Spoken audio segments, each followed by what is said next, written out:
Today I'll switch to a non-financial subject again, just to break things up a bit. I'm going to share a bit of knowledge picked up from sales and marketing workshops I've been to. I'm going to talk about how people's personalities can influence how well they interact with each other.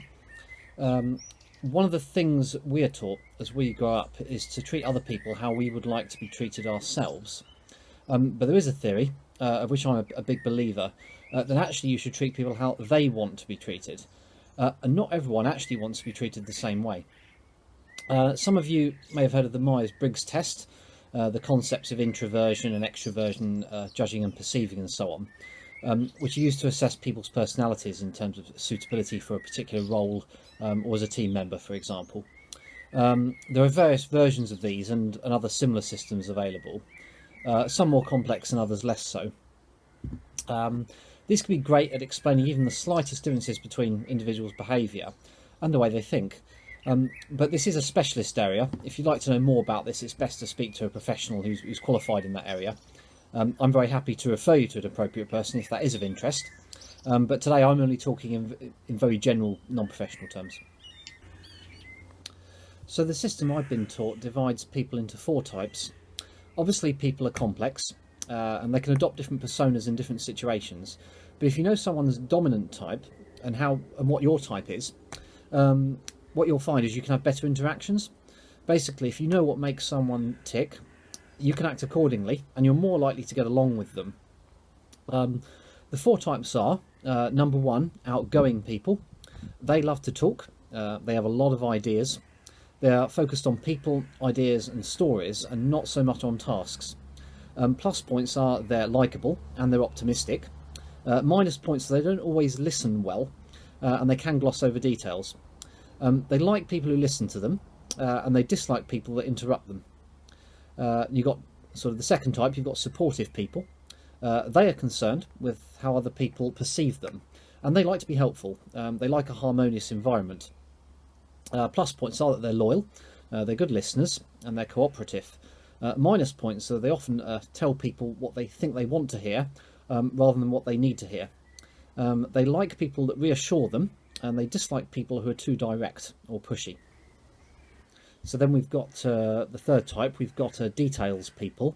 They are concerned with facts and figures and how well things work, not so much what people think. Plus points are they're good at analysis and understanding details.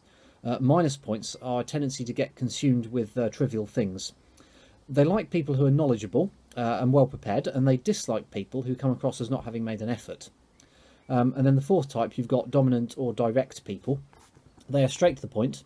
They don't see the need for small talk. They are task driven, not people driven. To them, someone's usefulness is more important than how likeable they are. Plus points are they're decisive and energetic. Minus points are they can appear cold and judgmental. Whether they like you or not is not actually a criteria for whether they choose to interact with you. It's all down to competence. Now you're probably now thinking of people you know and putting them into the one of the above 4 boxes. Now please note you can find people in all different occupations and demographics with the above types. Just to give you an example, the 4th type might appear to be a sort of a boss type, so to speak. But it's entirely possible your boss at work might be a type 1, 2 or 3. So here's a couple of examples of how this might be useful. So let's say I'm a sales professional and I'm a type 1, I'm an outgoing person. I go into a meeting with a prospective client. The client asks me if I'd like a drink. She then asks me about my day, my family and background and so on. But she doesn't volunteer sort of too much information about herself. Now, I know I'm most likely dealing with a type 2 person. She's going to take her time making a decision. My best chance of making a sale is actually not to be salesy, but just to be friendly and to ensure she knows that I appreciate her time and interest.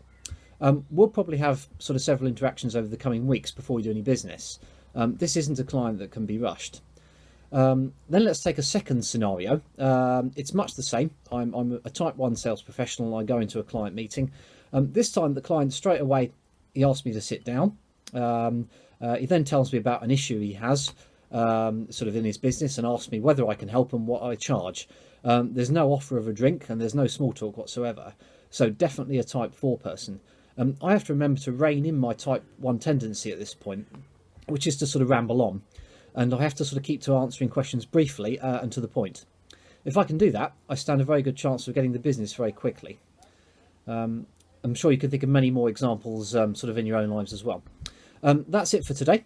Please feel free to leave a question or comment. Thank you.